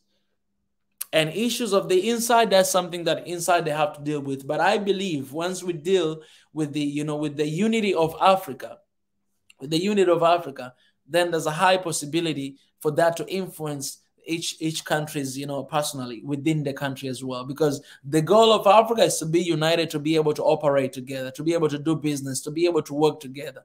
If your country is in war, we're not going to be able to do, we're not really going to be able to do business, because you're going to be wanting to have a lot of weapons. That's maybe the only thing that we can do. So I believe that there will be some sort of a lot of extra work to do in order to keep the peace of their countries, so that we may have sustainable economy, not only in one country, but in the entire continent of Africa, right? That's one thing that we can do. All right.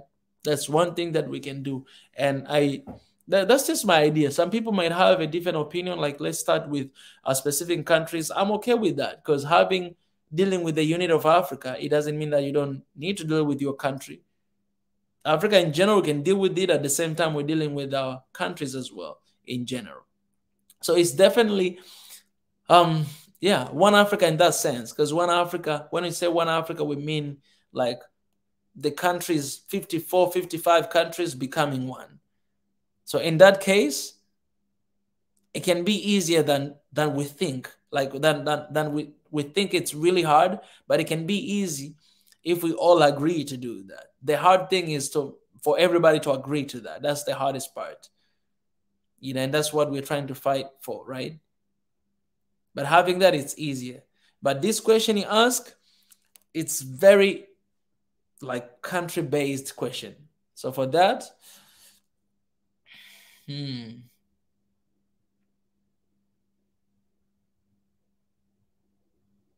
how can you reconcile one country, specific country?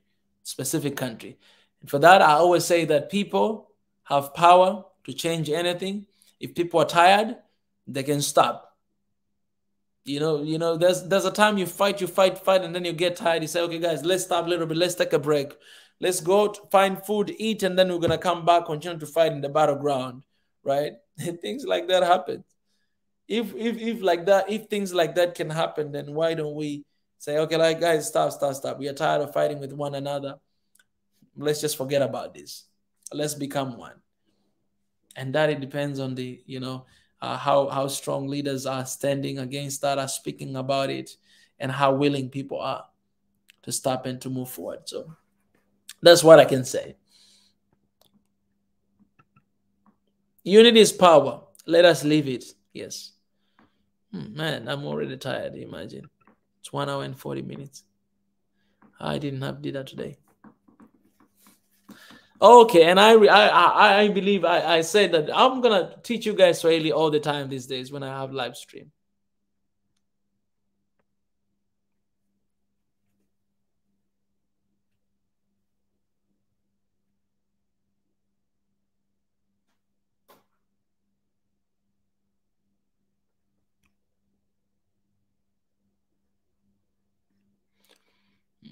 I'm finding questions because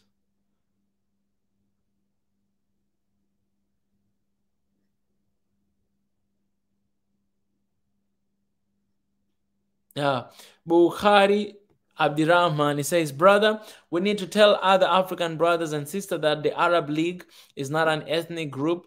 It is a group of people who share the same language and religion, nothing else. Kudos to that. You just already addressed that. Appreciate that. Oh, man, I see. Greeting from the beautiful Nairobi. Brother, welcome back. It's good to see you. Greeting. Okay, that Neo, it's good to see you as well. How do you see Gonda? Okay, another question. How do you see Gonda, Africa? Gonda is beautiful. I loved it, man. You saw the video I made about Gonda. It's one of the beautiful continent, man. I mean, beautiful place, beautiful city. I love that spirit. Very spiritual. People are amazing there. Beautiful people, men and women, amazing. Hey, Jonathan, I see you. I just say, man. Maybe I forgot any question except this. And I'm only not saying this because they didn't confirm yet. But very soon, as soon as I get the confirmation, I'm going to let you guys know. Forgiveness is a good thing. Yes. Yeah. Wednesday is going to be amazing. But how do you fight culture, especially if independence is expensive? How do you start from nothing? Okay. I love that question. That's good. Yeah. How do you fight culture? Man, you don't fight culture, first of all, because, you embrace culture. All right, you embrace culture. So in this case, independence is expensive. How do you start from nothing? So I believe, I don't know, Neil, where are you from, first of all? Maybe knowing where you're from, I can understand the context of your question, because I'm trying to understand the context. How do you start from nothing? So I believe you believe that you are in the nothing place, and how do you start from there? First of all, you cannot fight culture. You need to embrace culture, because culture is something that people, they are born with. Even if you fight, they cannot change. It's who they are. You know what I'm saying? It's what, like, they were born and then they grew up in that. They became that. I would say that, because if I say who they are, you are not really born with the culture. You learn culture, you know what I'm saying? So I would say like that's what they grew up with ever since they're little kids. So you need to embrace it, because we always say that our differences, it should be the source of our unity. because we cannot be similar in everything. We do not assimilate, but we just become one. Being one, it doesn't mean we have to agree on everything. It doesn't need to have one on everything. No. Being one, it means we just need to embrace our differences. Just mean we need to have conversation, to agree, to disagree. You understand what I'm saying? You don't need to agree on everything, but you can agree to disagree. That's being one. How can you start? You start from there, understanding one another, understanding your differences, addressing your differences, understanding that, and embracing that. If you're not ready to embrace that, you can't reach there. Ah, okay. He visited you. He lives in Addis. Okay.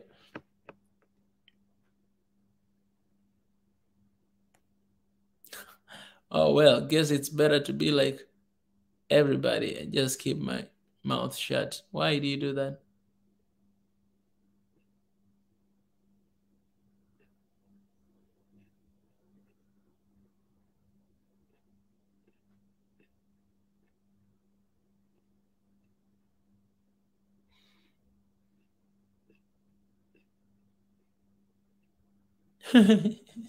We must help you find you the right one, Mika. Appreciate that, BJ.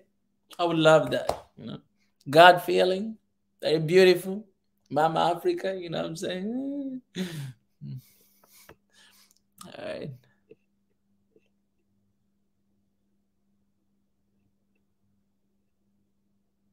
Mika, we have to drown out the naysayers. They won't believe until your dreams have been actualized. And then some won't believe, then keep doing you. Appreciate that.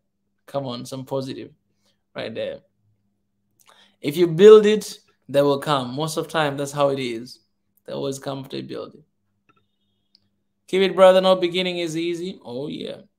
I was notified on Twitter. Appreciate that.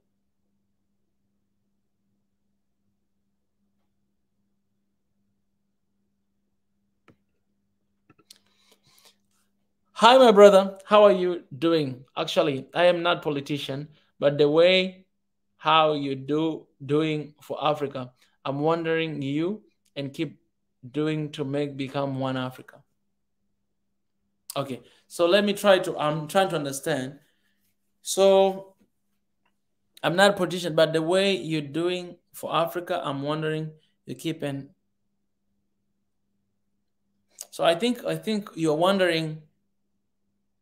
I don't know. I don't understand. I think you're wondering how can I achieve one Africa and I'm not a politician? Is that what you are? That's your question? If that, I would say you don't have to be politician to have love, peace, and unity in Africa. You just need to be an African to have that. So listen, a video from another African YouTuber reacting to a video from SNN and encouraged his viewers to follow SNN. I loved seeing that African support of each other. Oh, so Jonathan, share with me that video. I haven't seen it. If I see that reaction, I can reshare it to my people. I think that might be the first person to react on our videos. Greetings, our brothers and sisters on the continent are aware the Africans in the English colonized Caribbean is celebrating Emancipation Day today. No, I had no idea. I had no idea.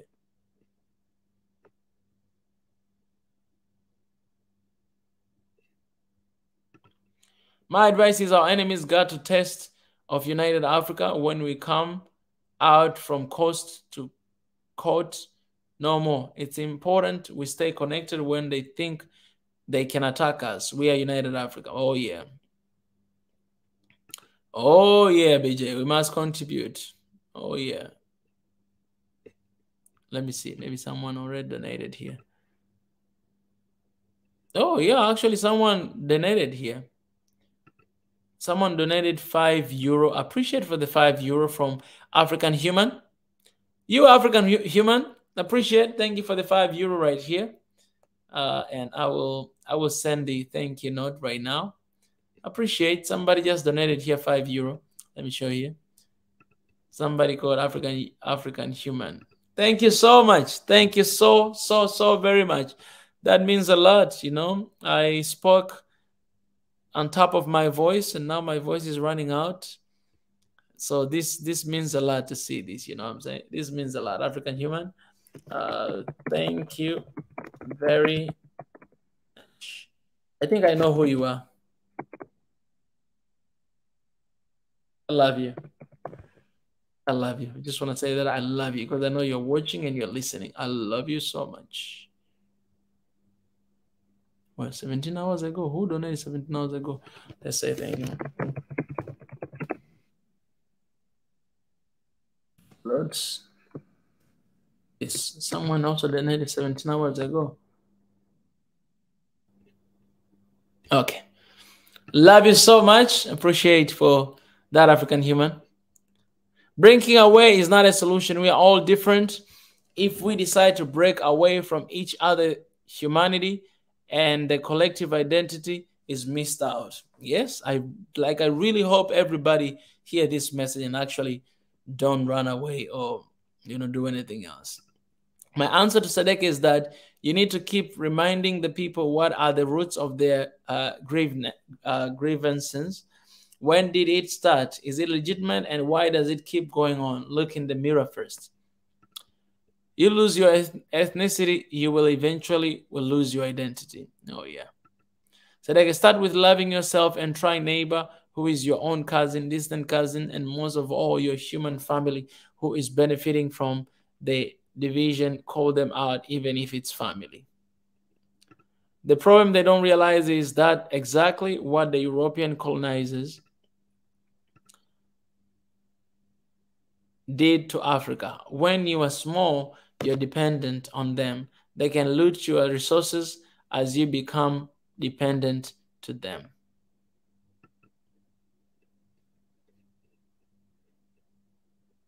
Okay, let me read another comment here. When we are trying to unite the whole Africa as one economy bloc, just like EU, isn't sad we still have groups bought by colonizers want to make us dependent on the West, led by Dr. Africana. Africana Chihombori, quote, please, advise to all African brothers and sisters to watch her videos. Why? And when European divided us to small countries, you'll understand. Do yourself a favor, Len. Appreciate that, Eve. For every 1 hour, if I leave SNN, live stream, Jonathan, that I am listening into live, SNN GoFundMe gets 5. That is my new pledge. I hope everyone else does the same. Come on, somebody. Oh, I see that. That's African Human. For every 1 hour of live SNN live stream that I'm listening into live, SNN GoFundMe gets €5. Come on, my brother. You want me to stay? Okay. It's you listening for 1 hour. Okay. I was like, you're testing me. I can stay here for 10 hours today to donate like 50, right? But this is amazing. Thank you so much, Jonathan, for that pledge. That's amazing. Feel free to pledge as well, just like our brother here pledge. Yeah. So, guys, that's pretty much all the questions of today that I received. And I have no other choice than to get out of here. But I just want to say this, that I love you guys so much. So very much. So very much. Thank you for standing with Swahili Nation. One Africa.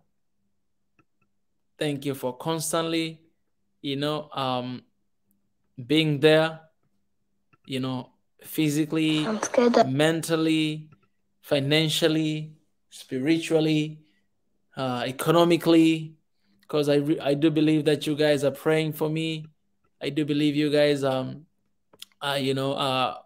wishing all the best. I believe you guys, you do that. I can feel it. Me having strength, coming here every single day with our team, doing what we do, and we are still alive. It's because of the spiritual discipline that you guys are actually, playing a huge part, to do with that. So I love you guys. I appreciate you.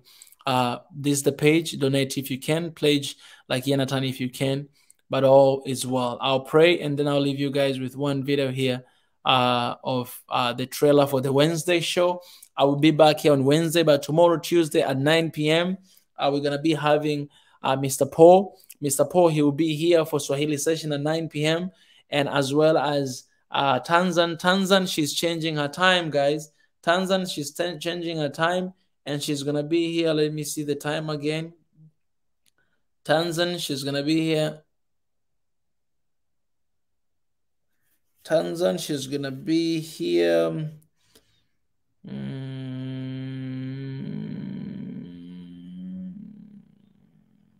Oh, yeah. Tanzan, she's changing to 9 a.m. East African time. 9 a.m. 9 a.m., guys. 9 a.m. So 9 p.m., it will be Mr. Paul for Swahili session. But 9 a.m., that will be Wednesday morning for East African time. 9 a.m., Wednesday morning, Tanzania will be right here. So I love you guys. Kamsahamnida, Yanatan. Thank you so much, Mika. Appreciate BJ. It's always good to see you. Thank you. Sadeki, thank you so much. I appreciate it. Thank you so much, Sadeki, for hanging out. It was amazing to see you here today. And thank you, everybody. I love you. And I'll see you very soon. Let me share this video of the trailer. And then I'll leave the page right there. Okay? All right. Let's watch this.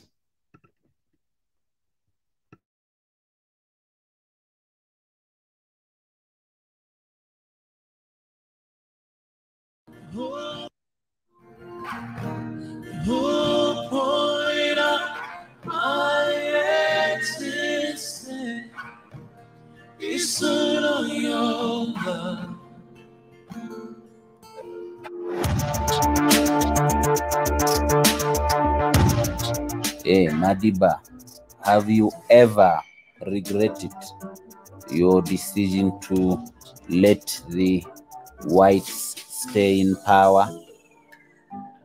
Of course. When I was president and I realized the distribution of wealth in South Africa was unfair, and when I saw my people in poverty, I was very angry. I was losing my mind. But when I saw Charlize Theron, I said, this woman is so fine. She makes me want to forget Robben Island, just like that. Oh, yes, Madiba. You know, that one, she's a special one, you know. She's so fine, you know. One might think that, you know, the Lord has, you know, imposed beauty sanctions on George Bush and Tony Blair, you know. That is a very funny. You mean the black actress, right? No, she is a white South African. Hey, Madiba, in America, they can call her whatever they want. But in Africa, we decide who is black and who is not. Huh? That woman is so black. She is white, huh? The way you make me feel. You knock me out of my feet now, baby. Ooh.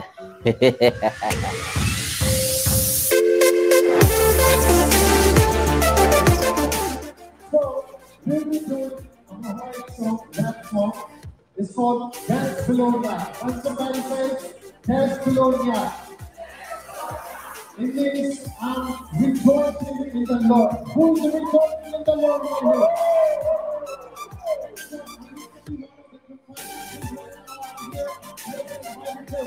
Somebody speak Jesus! Okay, who's ready? Let's go. Decolonize. Yeah. That's pillow, not first pillow, not first. Hey, just pillow.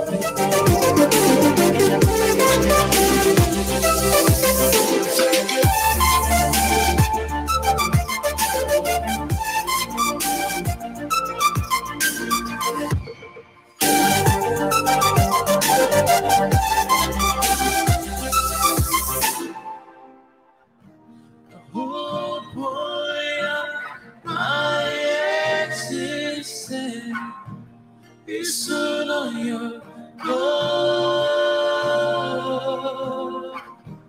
It's on your love.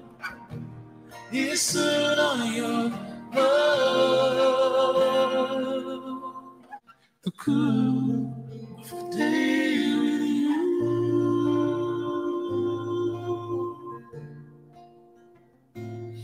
With you.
So Africa, a place where poverty and pandemic diseases are originated, the least wealthy continent per capita, the land where the only things to be found are animals, corrupted leaders, poor kids, dirty water and civil wars, people who are in need for help, donations and support, aka the NGO's motherland. For others, honestly, Africa is just a very hot, dark and sad place everyone wishes to escape one day.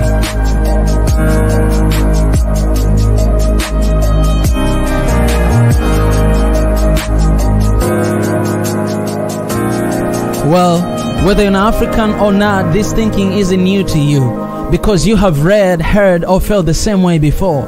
Just type the word Africa on Google right now. Turn on your TV and see what the NGOs portray. Watch movies from Hollywood. Ask your mama, friends, or ask yourself, what is Africa? Yet if you're still struggling to believe, let me ask you this. What comes to your mind when you hear the word Africa? Tell me the first thought that comes to your mind right now. Honestly, tell me right now. But what really is Africa? What is Africa?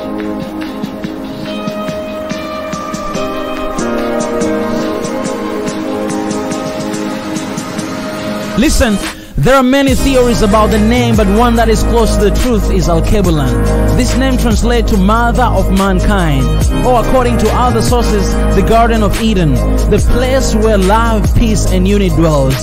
Al-Kebulan is an extremely old word. Many nations in Africa use this word, including Ethiopians, Nubians, Moors and Numidians. For me, this isn't just the theory, but the truth. My truth I choose to believe in. As cliche as it sounds, that's the future I'm hoping for. The tomorrow I'm fully determined to see. The dream I am convinced and dedicated to fighting for until it happens. What is Africa for you?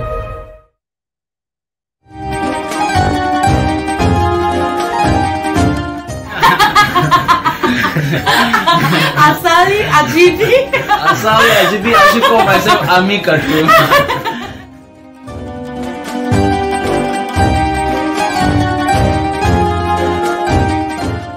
It's called Serengeti. Wait, that's not my final answer.